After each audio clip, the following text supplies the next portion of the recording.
CM ಸಿದ್ದರಾಮಯ್ಯನವರು ಹಾಗೆ DCM DK Shivakumar ಅವರ ಮಧ್ಯೆ ಒಮ್ಮತ ಮೂಡಿಲ್ಲ. ಎಂಎಲ್ಸಿ ಆಯ್ಕೆ ಫೈನಲ್ ಮಾಡೋದಕ್ಕೆ ಹೈಕಮಾಂಡ್ ಮಧ್ಯ ಪ್ರವೇಶ ಮಾಡ್ತಾ ಇದೆ. ಕಾಂಗ್ರೆಸ್ ಉಸ್ತುವಾರಿ ರಣದೀಪ್ ಸಿಂಗ್ ಸುರ್ಜೇವಾಲಾ ಎಂಟ್ರಿ ಕೊಡ್ತಾ ಇದ್ದಾರೆ. ಯಾಕೋ ಸಿದ್ದರಾಮಯ್ಯನವರು ಹಾಗೆ ಡಿಸಿಎಂ ಡಿಕೆ ಶಿವಕುಮಾರ್ ಅವರ ಮಧ್ಯೆ ಒಮ್ಮತ ಮೂಡಿಲ್ಲ. ಹಾಗಾಗಿ ಈಗ ರಣದೀಪ್ ಸಿಂಗ್ ಸುರ್ಜೇವಾಲಾ ಅವರು ಮಧ್ಯದಲ್ಲಿ ಎಂಟ್ರಿ ಕೊಟ್ಟಿದ್ದಾರೆ. ಪ್ರಮುಖವಾಗಿ ಕಾಂಗ್ರೆಸ್ ಉಸ್ತುವಾರಿ ರಣದೀಪ್ ಸಿಂಗ್ ಸುರ್ಜೇವಾಲಾ ಎಂಟ್ರಿ ಕೊಟ್ಟಿದ್ದಾರೆ. ಎಂಎಲ್ಸಿ ಆಯ್ಕೆಯ ಫೈನಲ್ ವಿಚಾರಕ್ಕೆ ಸಂಬಂಧಪಟ್ಟಂತೆ ಹೈಕಮಾಂಡ್ ಮಧ್ಯ ಪ್ರವೇಶವನ್ನ ಮಾಡಿರುವಂತದ್ದು. DCM DK Shivakumar CM Siddaramaiah ನಡುವೆ ಒಮ್ಮತ ಮೂಡುವ ಹಾಗೆ ಕಾಣಿಸ್ತಾ ಇಲ್ಲ. ಖಾಲಿ ಇರುವಂತಹ 4 ಸ್ಥಾನಗಳಿಗೆ ಎಂಎಲ್ಸಿಗಳ ನಾಮನಿರ್ದೇಶನ ಆಗಬೇಕಾಗಿದೆ.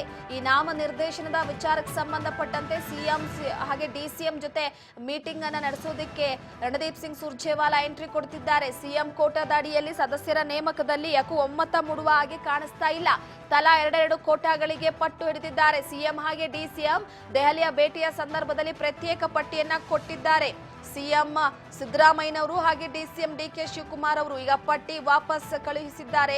ಕಾಂಗ್ರೆಸ್ ಹೈಕಮಾಂಡ್ ನಾಯಕರು ಉಸ್ತುವಾರಿ ರಣದೀಪ್ ಸಿಂಗ್ ಸುರ್ಜೇವಾಲಾ ಸಮ್ಮುಖದಲ್ಲೇ ಚರ್ಚೆಯನ್ನ ನಡೆಸುವ ವಿಚಾರಕ್ಕೆ ಸಂಬಂಧಪಟ್ಟಂತೆ ಸಿಎಂ ಹಾಗೆ ಡಿಸಿಎಂ ಮುಂದಾಗಿದ್ದಾರೆ. 17ರಂದು ರಾಜ್ಯಕ್ಕೆ ಆಗಮಿಸ್ತಾ ಇದ್ದಾರೆ ರಾಜ್ಯ ಉಸ್ತುವಾರಿ ಸಚಿವರಾದಂತಹ ರಣದೀಪ್ ಸಿಂಗ್ ಸುರ್ಜೇವಾಲಾ ಅವರು. ಹೀಗಾಗಿ ಈ ಎಂಎಲ್ಸಿ ಆಯ್ಕೆಯ ವಿಚಾರಕ್ಕೆ ಸಂಬಂಧಪಟ್ಟಂತೆ ಫೈನಲ್ ಮಾಡೋದಕ್ಕೆ ಹೈಕಮಾಂಡ್ ಮಧ್ಯ ಪ್ರವೇಶ ಮಾಡ್ತಾ ಇದೆ.